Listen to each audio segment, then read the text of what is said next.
Hello, one and all. Welcome to this edition of Kitz Corner. It's been a fantastic day so far. Sitting here with a new Rumble shirt, ladies and gentlemen. As you can see here, official Rumble shirts, which you could check out at the official Rumble store that launched. There's different varieties of T-shirts and other clothing, accessories, and apparel that help support, obviously, Rumble for being a free speech advocate and being an online content creator. And for content creation itself to continue to strive to bring you this content on a platform that advocates for free speech. So feel free to check it out for yourselves. And let's get into this story because this is groundbreaking, ladies and gentlemen. So many of you are probably aware that there is a huge strike happening right now among the shipyards and ports along the East Coast. So as CNBC points out, East and Gulf Coast port strike with ILA Longshoremen walking off the job from New England to Texas, stranding billions in trade. And hearing this story kind of reminds me of what the truckers went through in Canada during their protest, during the Freedom Convoy. And it kind of just seemed there's kind of instances where it's very similar, almost kind of similar to what the auto workers and other big industry has to go through in order to get negotiations. And much similar to those situations, the big business interests, the corporations and the business owners that own that industry, the multi-billion-dollar industry, are refusing to budge with the workers, refusing to go to the tables and negotiate something out. So here is the president of said union, and this is the name of Harold Daggett.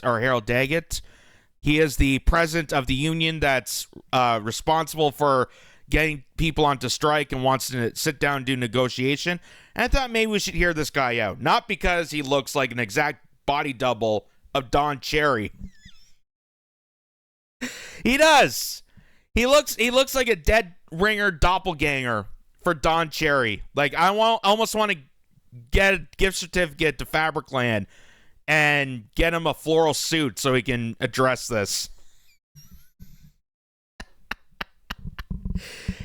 And for the American viewers that are watching this, not understanding that joke, I urge you after watching this clip to go on YouTube and look up Don Cherry Best of Hockey Night in Canada, and you'll understand why that's funny. So let's hear what this guy has to say. But today's world, it's changing into the future. They're not making millions no more. They're making billions, and they're spending it fast as they make it. I want a piece of that for my men, because when they made their most money was during COVID. When my men had to go to work on those piers every single day, when everybody stayed home and went to work. Not my men. They died out there with the virus. We all got sick with the virus. We kept them going. From Canada to Maine to Texas, Great Lakes, Puerto Rico, now the Bahamas, everybody went to work during COVID. Nobody stayed home. Well, I want to be compensated for that. I'm not asking for the world. They know what I want. They know what they want, and if they don't, well, then I have to go into the street, and we have to fight for what we rightfully deserve. These people today don't know what a strike is. Right. When my men hit the streets, from Maine to Texas, every single port will lock down. You know what's going to happen? I'll tell you. First week, be all over the news every night, boom, boom. Second week, guys who sell cars can't sell cars because the cars ain't coming in off the ships. They get laid off. Third week, malls start closing down. They can't get the goods from China. They can't sell clothes. They can't do this. Everything in the United States comes on a ship. They go out of business. Construction workers get laid off because the materials aren't coming in. The steel's not coming in. The lumber's not coming in. They lose their job. Everybody's hating the longshoremen now because now they realize how important our jobs are. Now I have the president screaming at me. I'm putting a Taft-Hartley on you. Go ahead. Taft-Hartley means I have to go back to work for 90 days. That's a cooling off period. Do you think when I go back for 90 days, those men are going to go to work on that pier? It's going to cost the companies money to pay their salaries. Well, they went from 30 moves an hour maybe to 8. They're going to be like this.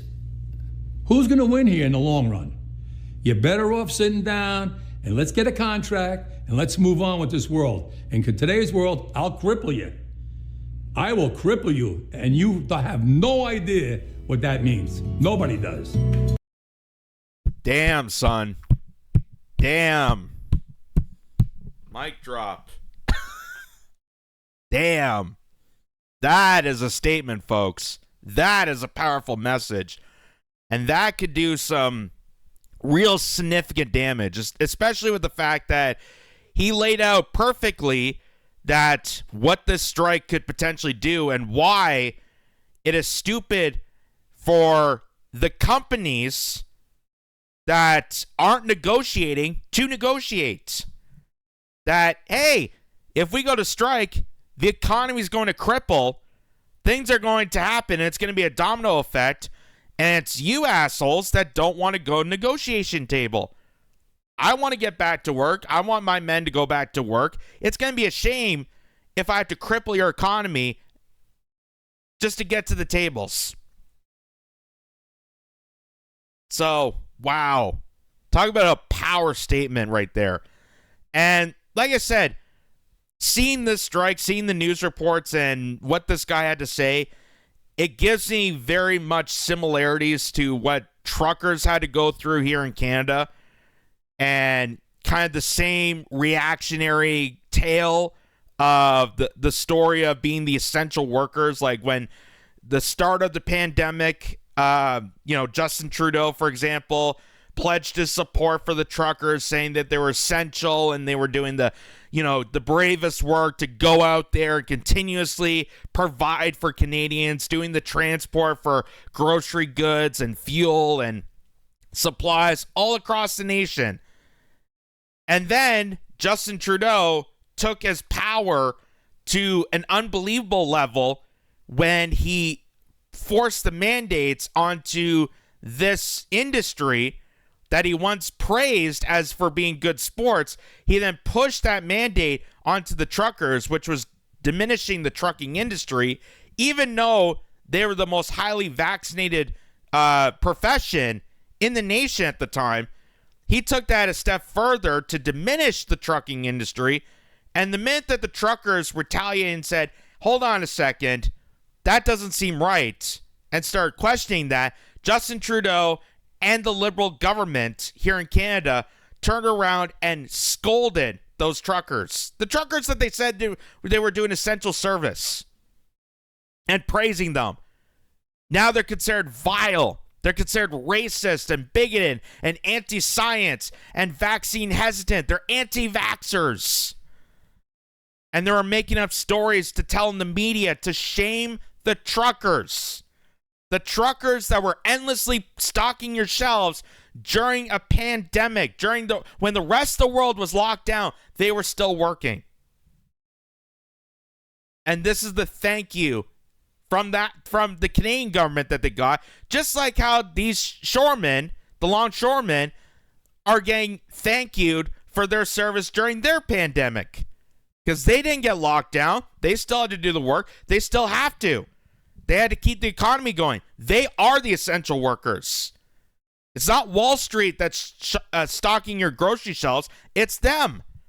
It's them that's bringing in the product from overseas to then send it off to their truckers to stock the shelves of America.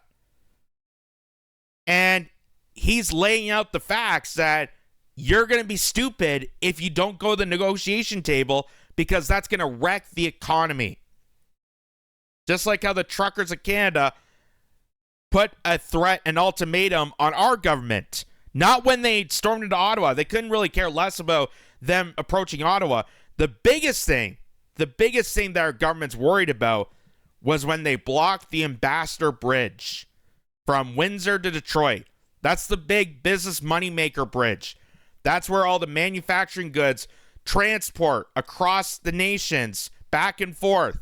The minute they blocked that down, that's when things got heated. That's when Justin Trudeau went on the attack.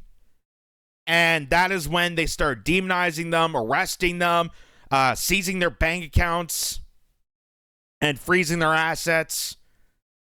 That's when they really took by storm. Because when you threaten the economy, when you threaten the business side of it, that's when they get angry. That's when they start getting nervous and wrecked and, oh my God, we got to do something about this. So, kudos to that guy. Kudos to that guy for making that speech, making that statement. And, hey, if things don't work out for him, at least if HBO ever does like an East Coast crime drama, like a Boston murder series, you have your leading man right here. Because it would definitely play a good part about that. You definitely play a good part. Well, I was down at the harbor, parked around the corner, parked the car around the corner. I was here with my guy, Mickey. We're at the harbor, and we're waiting for the transport.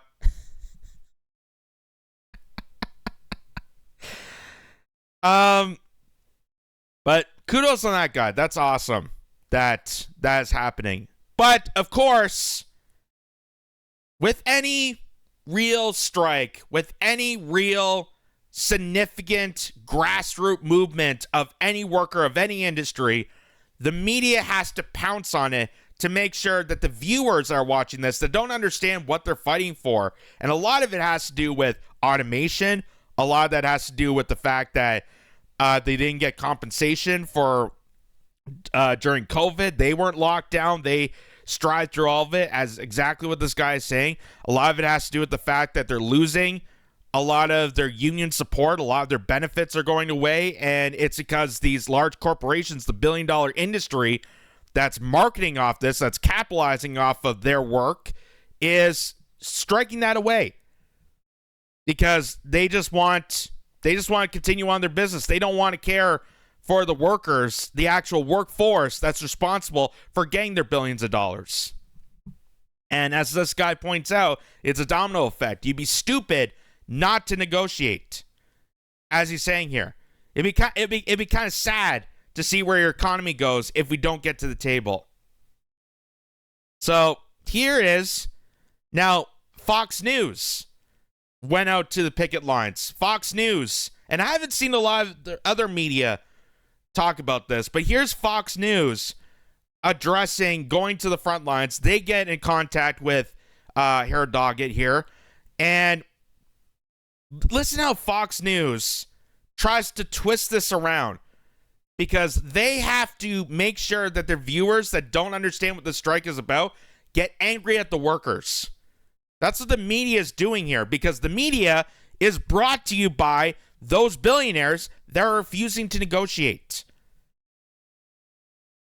So they don't want to hurt their advertisers. They don't want to hurt their buddies that are bribing them to not cover this, and rather they want to blame the workers. Even though the workers are saying, we will go back to work if we go to the table and negotiate. It's as simple as that. And here's how Fox News tries to misframe that to make you angry, to change the perception, rather than getting angry at the company for refusing to negotiate, but get angry at the workers. Listen to this. Over the weekend, the past Secretary of Labor Julie Su has been terrific. She's knocking down doors. She's trying to stop this. She's trying to get us to a media where we can have a fair negotiations. It's the companies that don't want to. They don't want to sit here and be fair. So that's why we're out here fighting for our livelihood. What more from the automation do you want? What more protections could there be? What more? Yeah, they have language in there now. Not strong enough, because what happens is they come in with new technology. We just caught them in Mobile, Alabama, called Autogate, and that means the trucks are coming in and they're already checked in somewhere else and not using the checkers in the ILA. Circumventing the contract. They don't care. They don't care. It's not fair. And if we don't put our foot down now, they would like to run over us, and we're not going to allow that. You are going to grind the economy to a halt here on the East Coast and the Gulf Coast. No, not us. They are. Don't spin it now because you're Fox News. They're going to drive it. But are you worried? Bam. Bam. See, this guy knows a thing or two. This guy knows a thing or two. And you hear the Fox News report, you know you're going to grind the economy to a halt. Using kind of that like mother anger language, like it's like scolding a child. You know what you're doing here is going to cost the economy. Instead of hearing this guy out, hearing his demands and why these people are protesting, why there's a strike. Let's talk about the automation. Let's talk about how they're skipping on wages. How in this day and age with inflation, cost of living, that the shipyard workers that are the essential workers, and not, saying essential like the government says they're essential. I mean, they're actually physically essential to the rest of the nation, are being undermined because the hedge funders, the capitalist oligarchs that are in control of this industry don't want to do jack squat for their own workers and want to automate the entire industry and lead these people short, canceling hundreds of thousands of jobs. So let's get to the table. And Fox News tries to spin you're going to destroy the economy. And why would they say that? It's because when an average viewer who doesn't know what's going on about this, they're going to look at this and go, oh yeah, it's all their fault. Why are they protesting if it's going to ruin the economy? Well, no.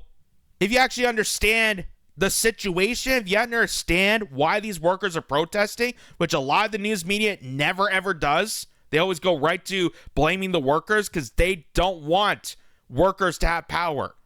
They want workers to be undermined. But if you actually understand what's going on, you would be fighting with them.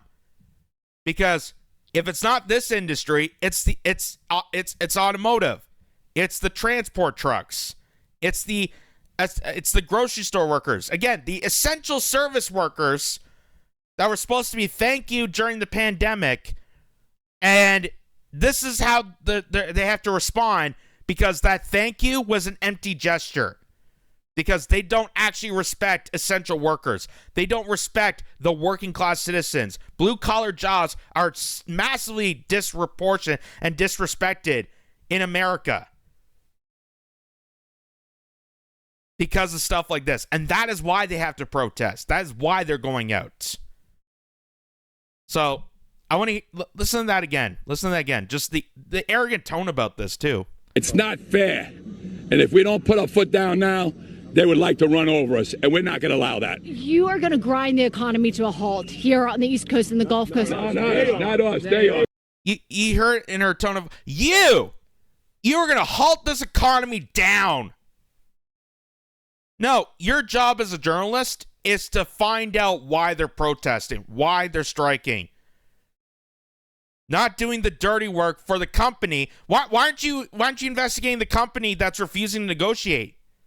If you're so worried about the precious economy, if you're so worried about Wall Street making a quick buck off these guys, then go right to the company. Go right to the corporations responsible for not negotiating. That's what they should be doing. But they refuse to do so because those corporations are paying these broadcasters to misinform you, to misguide people, to change the perspective so that working people don't have any power or any leverage whatsoever. But they do. They do have leverage because, as this guy is pointing out, it's a domino effect. You don't have shipyard workers? Well, you're not going to get product. If you're not going to get product, store shelves are going to be empty. And if store shelves are going to be empty, retail stores are going to shut down. And if no one has anything to transport, truckers are going to be affected by this. So maybe get off your asses and negotiate. That's the big takeaway from this. Don't spin it now because you're Fox News. They're going to drive it. But are you worried? They're going to drive it. Are you worried that this They strike? have the capital to settle this thing. Are you worried that this strike is going to hurt the everyday American, the farmers that need to reach the export market? They're Listen, telling me that they're going to hurt through Now all you of this. start to realize who the longshoremen are, right? Again, tell that to the corporations that own the shipyards. Tell that to the industry heads. Hey, don't you realize that not negotiating with the workers, refusing to respond to their needs, is going to affect everyday Americans? Aren't you worried about the health of this nation, the economic woes of the nation? Go talk to them. Go talk to them. So, kudos on this guy for at least sticking his chin out. And again, it's uncanny how much he looks like Don Cherry. And even just talks like him. Definitely talks like him. I was hoping he gets into a rant about like Darcy Tucker. You see, what the Leafs have got to do...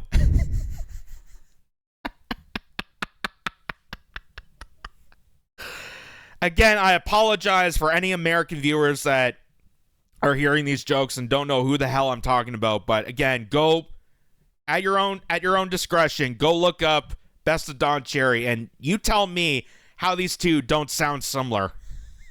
Because it's amazing. It's amazing. Uncanny to how just vocalized they are.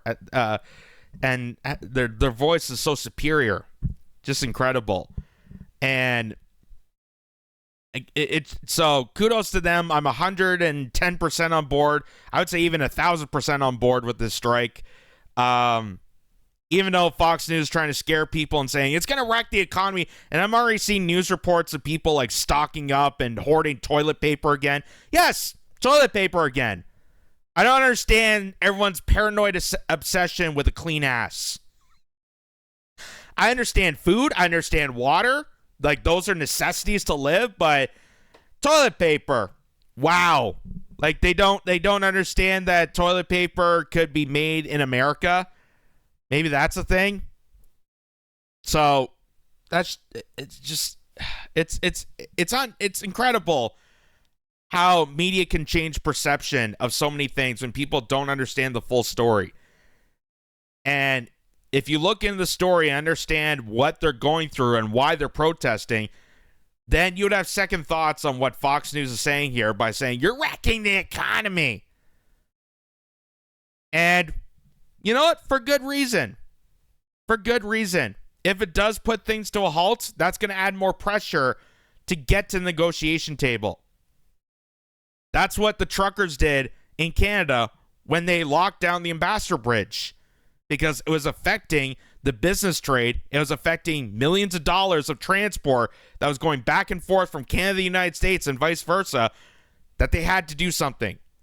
Not in the greatest way possible. They froze their bank accounts and locked people in jail and tried them for treason, called them a bunch of racist white supremacists. But at least gets them to respond. That's the point of a protest. It's getting people fueled up enough to respond to this. And they won't be ignored. They won't be ignored. As this guy points out, he will cripple you. It's a shame what your economy will do if you mess with us. Powerful words.